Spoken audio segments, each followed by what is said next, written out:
welcome back to the channel. Man, it's been about two months since I've done something, a review on an item, and I gotta say, I'm so happy with this item that I bought it. I keep thinking and looking for, and these fish need to, of course they're gonna jump now. They ain't been jumping all day, but I bought the Garmin Force back in November. It's been 5 months since I had it now, and I've never been more happy with a product or a purchase. I've used this product. I'm still on the same set of batteries,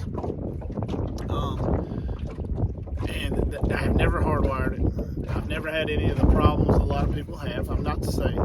I've had a few things go, I would say, different. They're different. It took me a little while to get used to this pedal. I hope I don't knock it out of spotlight when I do this. It took me a little while to get used to the pedal. This pedal is a little bit lower profile than, say, Minn Kotas and motor guides and things like that.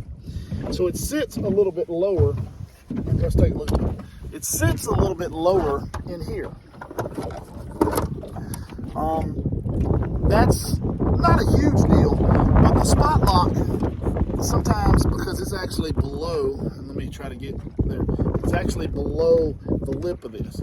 Now, that is something that's taking a little bit of getting used to, and still not completely comfortable with it. I have to kind of stick my toe down in there, but it's doable.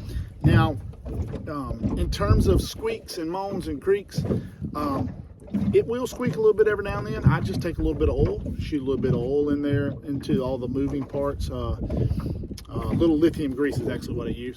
Works great, kind of shuts it up. And it happens about every 5 or 6 trips. You got to kind of touch that up. Nothing major, nothing that you use a lot is going to do. You're going to get some squeaks and moans. I don't see a whole lot of flexing. I haven't had those problems. I did remember change the transducer to the GT54, and I absolutely love the GT54. I love that transducer. Great transducer, really high detailed.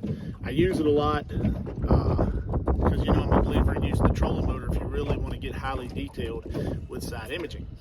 Now, there is one thing that I've found that you should be aware of.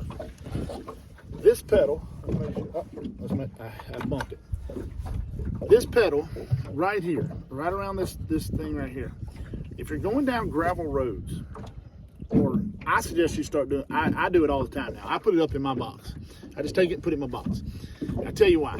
There is a little groove, and every now and then, if you're going down gravel roads or any roads for and there's little bitty baby rocks or something, they will get in here.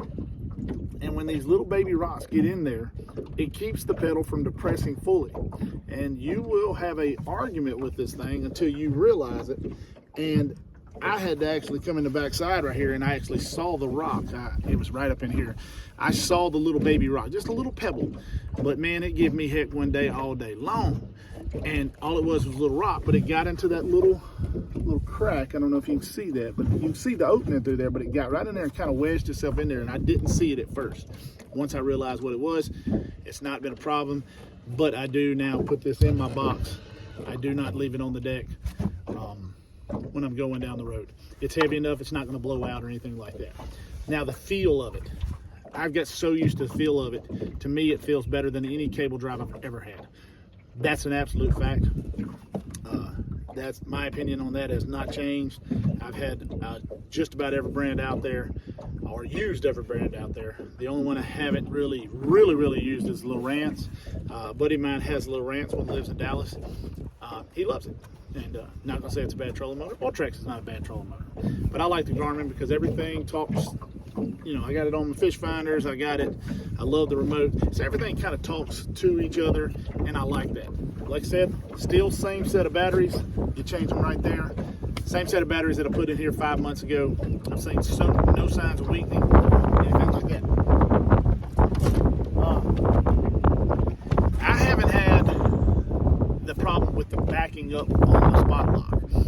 A couple times I hit it, and then if you're going forward and you hit it, it will back up and then creeps back in. But it's not the 15 or 20 feet. But the way I had figured out to make the spot lock not move at all is right before I hit the spot lock, I just take my foot off the button for a couple seconds,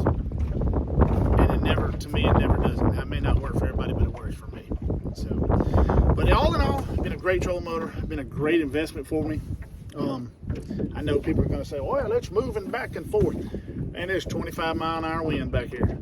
And the back of the boat is floating. The front of the trolling motor is not.